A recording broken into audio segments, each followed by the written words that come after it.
Bom dia, pessoal. O tema da nossa aula de hoje é conceitos trigonométricos básicos. Aula 1, o tema vai ser arcos e ângulos, tá?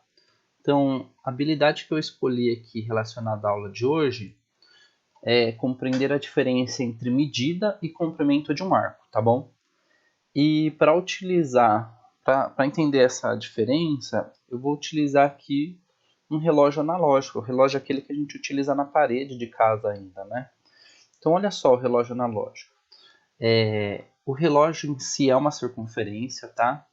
Uma circunferência onde o centro do relógio é o centro da circunferência, normalmente dado pela letra O, de origem, né? Então, pensa na seguinte situação, ó. Eu tenho um relógio aqui em um ponteiro, indicando no 2 do relógio, tá bom? O que vem ser a medida do arco? Quando eu falar em medida do arco, a gente tem que pensar na medida angular, estou falando de ângulo, tá? Então, se esse ponteiro ele girar e vier aqui pro número 5, tá? Girar, quando eu falo, é rotacionar, ele fazer esse movimento, ó.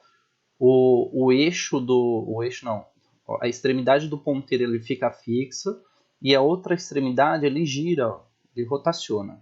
Então ela sai lá do 2 e vai parar no 5, tá bom? Esse movimento que o ponteiro fez em relação à origem, a gente chama de medida do ângulo. Vou escrever aqui, ó, letrinha feia, mas está ótimo. Medida do ângulo. Tá? Então, pensou na rotação, o movimento que o ponteiro fez, tá? Se estiver observando o centro da circunferência lá, a origem, a gente está falando de ângulo. Agora pensa nessa situação aqui, ó. Enquanto o ponteiro estava no 2, eu tinha uma formiguinha aqui, ó, na extremidade do relógio, tá? E essa formiguinha, conforme o ponteiro foi andando, ela foi acompanhando o relógio pela extremidade. Então ela foi andando aqui, ó. Foi andando, andando, andando. O ponteiro parou no 5, a formiguinha parou aqui no 5. Tá? Então quando eu perguntar para vocês qual que é o comprimento do arco, a gente tem que lembrar que o comprimento é a distância que a formiguinha andou do 2 até o 5, tá? Então, o vermelhinho aqui eu chamo de comprimento. Comprimento, mesma coisa que a distância, né? Olha só, se eu observar o movimento do ponteiro, eu vou estar tratando por ângulo, tá bom? Normalmente ângulo é dado pela letrinha alfa.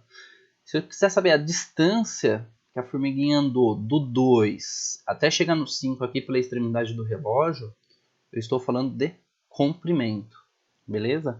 Então são esses dois conceitos aí que eu queria passar para vocês hoje. Então, ângulo é o movimento que o ponteiro fez, tá? É a abertura que o ponteiro fez. E o comprimento é o quanto que a formiguinha andou aqui em sua extremidade, beleza? Então é isso. No decorrer do dia eu passo mais aulas aí. Obrigado, até uma próxima.